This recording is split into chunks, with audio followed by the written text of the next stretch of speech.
ಈಗ ಸಣ್ಣದಾಗೊಂದು ಒಗ್ಗರಣೆ.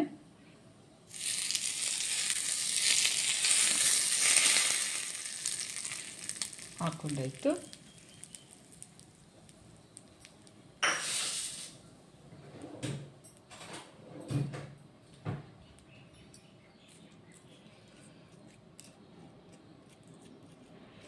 ನಿಮಗಿಷ್ಟ ಆದರೆ ಒಂದು ಲೈಕ್ ಮಾಡಿ, ಶೇರ್ ಮಾಡಿ, ನಮ್ಮನ್ನು ಸಪೋರ್ಟ್ ಮಾಡಿ ಬೆಳೆಸಿ ಪ್ಲೀಸ್.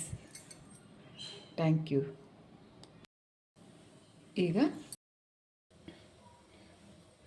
ಈಗ ಓಟ ಸ್ಟೈಲಲ್ಲಿ ಕೆಂಪು ಚಟ್ನಿ ಮಾಡೋಣ. ಮೈಸೂರು, ಮಂಡ್ಯ ಈ ಕಡೆ ಎಲ್ಲ ನಾವು ಬಿಡದಿ ಕಡೆ ಹೋಗ್ತೀವಲ್ಲ, ಮೈಸೂರು ಸೈಡು, ಅಲ್ಲಿ ತುಂಬ ಚೆನ್ನಾಗಿರುತ್ತೆ. ಬಿಡದಿ ತಟ್ಟೆ ಇಡ್ಲಿ ಅಂತಲೇ ಫೇಮಸ್ ಆಗಿರುತ್ತೆ. ಅಲ್ಲಿ ಇಡ್ಲಿಗೆ ಕೆಂಪು ಚಟ್ನಿ ಕೊಡ್ತಾರೆ, ತುಂಬಾ ಚೆನ್ನಾಗಿರುತ್ತೆ. ಅಲ್ಲಿ ನಾನು ಕೇಳಿಕೊಂಡು ಮಾಡ್ತಾ ಇರೋದು ಇದು. ಸ್ವಲ್ಪ ಕಡಲೆಬೇಳೆ, ಎಣ್ಣೆ ಹಾಕಿದ್ದೀನಿ, ಸ್ವಲ್ಪ ಕಡಲೆಬೇಳೆ ಹಾಕೋಣ. ಆಮೇಲೆ ಒಂದು ಸ್ಪೂನಷ್ಟು ತೊಗರಿಬೇಳೆ ಹಾಕೋಣ. ನಮ್ಮ ಮೈಸೂರು ಕಡೆ ಹೋಗುವಾಗ ಬಿಡದಿ ಸೈಡು ತಟ್ಟೆ ಇಡ್ಲಿ ಅಂದರೆ ಫೇಮಸ್ಸು. ಅಲ್ಲಂತೂ ಈ ಚಟ್ನಿ ಕೊಡ್ತಾರೆ. ನಾನು ಅಲ್ಲಿ ಮೈಸೂರು ಕಡೆ ಹೋದಾಗ ನಾನು ತಿಳ್ಕೊಂಡು ನಾನು ಮಾಡ್ತಾ ಇರೋದು. ಇದು ತುಂಬಾ ಚೆನ್ನಾಗಿರುತ್ತೆ. ಇಡ್ಲಿ, ದೋಸೆ, ಪಡ್ಡು, ರೊಟ್ಟಿ, ಅಕ್ಕಿ ರೊಟ್ಟಿ ತುಂಬ ಚೆನ್ನಾಗಿರುತ್ತೆ. ಇದು ತಮಿಳ್ನಾಡಲ್ಲಂತೂ ಫೇಮಸ್. ಇದು ಕೆಂಪು ಚಟ್ನಿ ಅಂತೂ ತಮಿಳ್ನಾಡು ಸೈಡಂತೂ ಇದ್ದೇ ಇರುತ್ತೆ. ಈಗ ಸ್ವಲ್ಪ ಕೆಂಪು ಬರ್ತಾ ಇರಲಿ. ಇದು ಹೊಮ್ಮಣ್ಣ ಬರ್ತಾ ಇದೆ.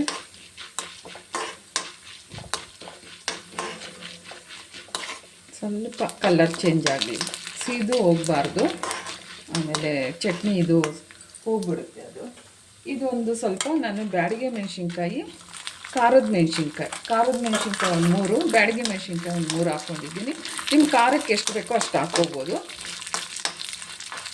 ನಾನು ಇದ್ರ ಜೊತೆ ಕಾಯಿ ಚಟ್ನಿ ಕೂಡ ಮಾಡೋದ್ರಿಂದ ನಾನು ಸ್ವಲ್ಪನೇ ಮಾಡ್ತಾಯಿದ್ದೀನಿ. ತುಂಬ ಪ್ರಮಾಣದಲ್ಲಿ ಮಾಡೋರು ಇದನ್ನು ಡಬಲ್ ಮಾಡ್ಕೋಬೋದು.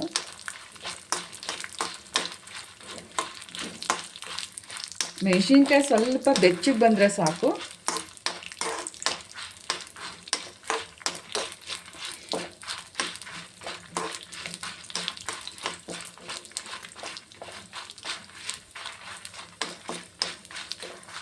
ಇವಾಗ ಬೆಚ್ಚಗಾಗಿದೆ. ಎದ್ದು ತಕ್ಕೊಬಿಡೋಣ ಒಂದು ತಟ್ಟೆಗೆ.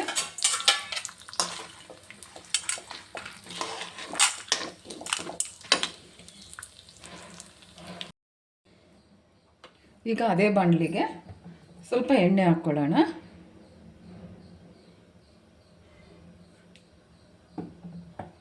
ಎಣ್ಣೆ ಬಿಸಿ ಆಗ್ತಾಯಿದೆ. ಈಗ ಒಂದು ಈರುಳ್ಳಿನ ಕಟ್ ಮಾಡಿರೋದು ಹಾಕ್ಕೊಳ್ಳೋಣ.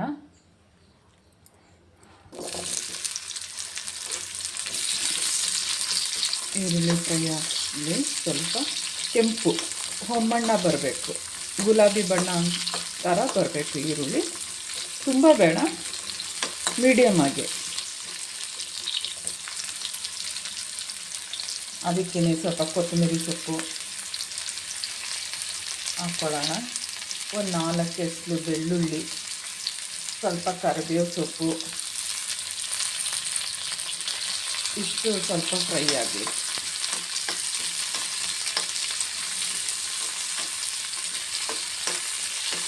ಚೆನ್ನಾಗಿರುತ್ತೆ. ಕೊತ್ತಂಬರಿ ಎಲ್ಲ ಎಣ್ಣೆಲೇ ಬಾಡಿಸ್ಕೊಂಡು ಹಾಕ್ಕೋಬೋದು. ಈ ಕಾಯಿ ಚಟ್ನಿಗೆಲ್ಲ ಏನು ಮಾಡ್ತೀವಿ, ಲಾಸ್ಟಲ್ಲಿ ಒಂದು ರೌಂಡು ತಿರುಗೋ ಟೈಮಲ್ಲಿ ಕೊತ್ತಂಬರಿ ಹಾಕ್ಕೊಂಡು ರುಬ್ಕೋಬೇಕು. ಈ ಚಟ್ನಿಗೆಲ್ಲ ಇದರಲ್ಲೇ ಎಣ್ಣೆಲೇ ಬಾಡಿಸ್ಕೊಂಡ್ರೆ ಚೆನ್ನಾಗಿರುತ್ತೆ.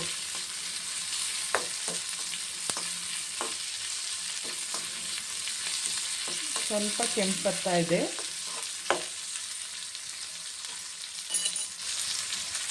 ಈ ಟೈಮಲ್ಲಿ ನಾವು ಒಂದು ಟೊಮೊಟೊ ಹಾಕ್ಕೊಳ್ಳೋಣ. ನಾನು ಹುಣಸೆಹಣ್ಣು ಹಾಕ್ತಾಯಿಲ್ಲ, ಯಾಕಂದರೆ ನಾನು ಹುಳಿ ಟೊಮೊಟೊ ಹಾಕ್ತಾ ಇರೋದ್ರಿಂದ ಹುಣಸೆಹಣ್ಣು ಬೇಡ.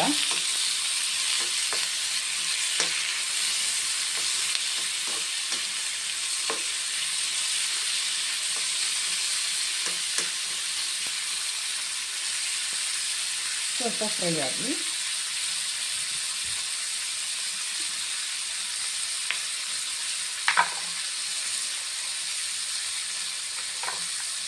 ಇದಕ್ಕೆ ತೆಂಗಿನಕಾಯಿ ಬೇಕಾಗಿಲ್ಲ, ಅದೇ ಮನೇಲಿ ಜನ ಸ್ವಲ್ಪ ಜಾಸ್ತಿ ಇದ್ದಾರೆ, ಮಕ್ಳಿಗೆಲ್ಲ ಬಾಕ್ಸ್ ಕಟ್ಟಬೇಕು, ಮನೆಯಲ್ಲಿ ಗಂಡಸರಿಗೂ ಬಾಕ್ಸ್ ಕಟ್ಟಬೇಕು ಅಂದರೆ ಸ್ವಲ್ಪ ಜಾಸ್ತಿ ಪ್ರಮಾಣ ಬೇಕಾಗುತ್ತೆ ಅಂತ ಹೇಳ್ಬಿಟ್ಟು ನಾನು ಸ್ವಲ್ಪ ತೆಂಗಿನಕಾಯಿ ಹಾಕ್ತಾಯಿದ್ದೀನಿ. ಬೇಕು ಅಂದರೆ ಅವ್ರು ಹಾಕ್ಕೋಬೋದು, ಬೇಡ ಅಂದರೆ ಬೇಡ. ಇದರಲ್ಲೇ ಫ್ರೈ ಮಾಡ್ಕೊಳ್ಳೋಣ. ಏನಕ್ಕಂದರೆ ಇದ್ರಲ್ಲಿ ಫ್ರೈ ಮಾಡ್ಕೋತಾರೆ ಅನ್ನೋದು ನಾವು ಬಾಕ್ಸ್ ಕಟ್ತೀವಿ, ಮಧ್ಯಾಹ್ನ ಟೈಮಲ್ಲಿ ಚಟ್ನಿ ಸ್ವಲ್ಪ ಅಳಸ್ದಂಗೆ ಆಗಿಬಿಡುತ್ತೆ. ಈ ಥರ ಎಣ್ಣೆಲೇ ಸ್ವಲ್ಪ ಚೆನ್ನಾಗಿ ಹುರಿದ್ಬಿಟ್ಟು ಹಾಕಿದ್ರೆ ಅಳಸಲ್ಲ ಚಟ್ನಿ. ಆ ತುರಿದು ಹಾಕ್ಕೋಬೋದು, ನಾನು ಕಟ್ ಮಾಡಿ ಹಾಕ್ಕೊಂಡಿದ್ದೀನಿ.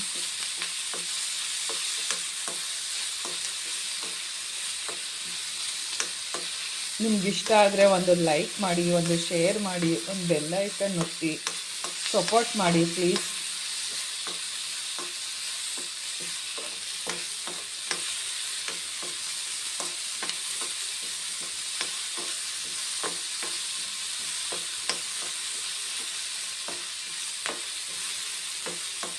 ಬಾಡ್ತಾ ಇದೆ, ಇನ್ನೂ ಸ್ವಲ್ಪ ಬಾಡಲಿ. ಯಾಕಂದರೆ ಮಧ್ಯಾಹ್ನ ಗಂಟ ಮಕ್ಕಳಿಗೆ ಟಿಫನ್ಗೆ ಇರಬೇಕಲ್ಲ ಚಟ್ನಿಗಳು. ಫುಲ್ಲು ತಣ್ಣಗಾಗಬೇಕು, ಬಿಸಿದು ಹಾಕ್ಬಾರ್ದು ಮಿಕ್ಸಿಗೆ. ಪೂರ ತಣ್ಣಗಾದ್ಮೇಲೆ ಮಿಕ್ಸಿಗೆ ಹಾಕಬೇಕು. ಆ ಬಿಸಿಗೇ ಅರ್ಧಕ್ಕರ್ಧ ಚಟ್ನಿ ಹಾಳಾಗಿಬಿಡುತ್ತೆ. ಯಾವತ್ತೂ ಅಷ್ಟೇ, ಯಾವುದೇ ಮಸಾಲೆ ಚಟ್ನಿ ಏನಾದರೂ ತುಂಬ ತಣ್ಣಗಾದ್ಮೇಲೆ ಹಾಕಬೇಕು. ನಾವು ಮಿಕ್ಸಿಲಿ ಬಿಸಿದೇ ಹಾಕುವಾಗ ಆ ಹೀಟ್ಗೂ ನಾವು ಹಾಕೋ ಇದಕ್ಕೂ ಮಸಾಲೆಗೂ ಎಲ್ಲ ಬೇಗ ಹಳಸೋಗುತ್ತೆ.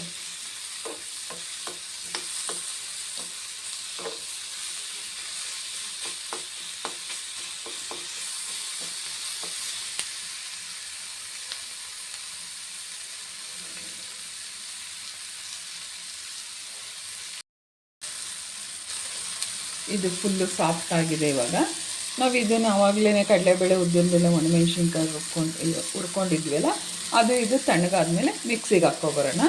ಈಗ ಗ್ಯಾಸ್ ಆಫ್ ಮಾಡ್ತಾಯಿದ್ದೀನಿ. ಇವೆರಡು ಆಮೇಲಿಂದ ಮಿಕ್ಸಿಗೆ ಹಾಕ್ಕೋಣ.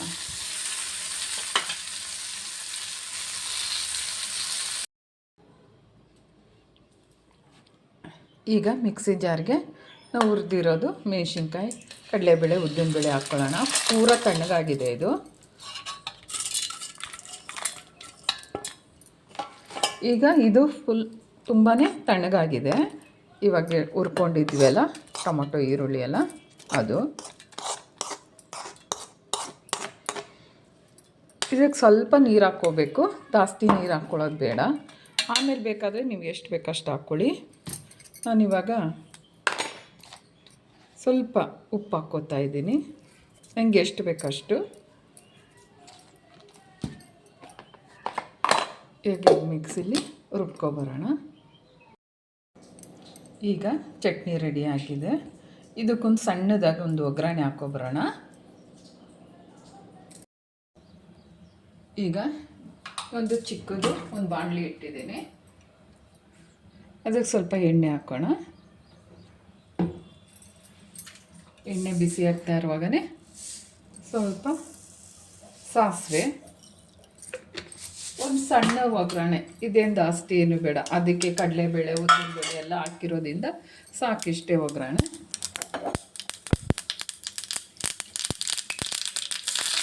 ಕರಿಬೇವು ಒಂದು 4 ಪೀಸು,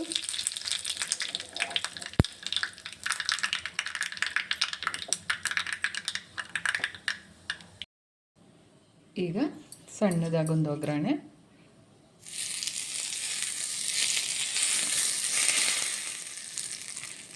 ಹಾಕ್ಕೊಂಡಾಯ್ತು.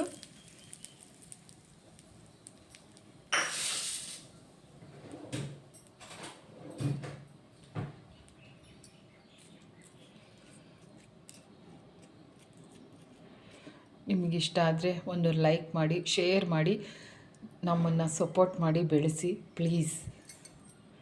Thank you. ಈಗ ಸಣ್ಣದಾಗೊಂದು ಒಗ್ಗರಣೆ,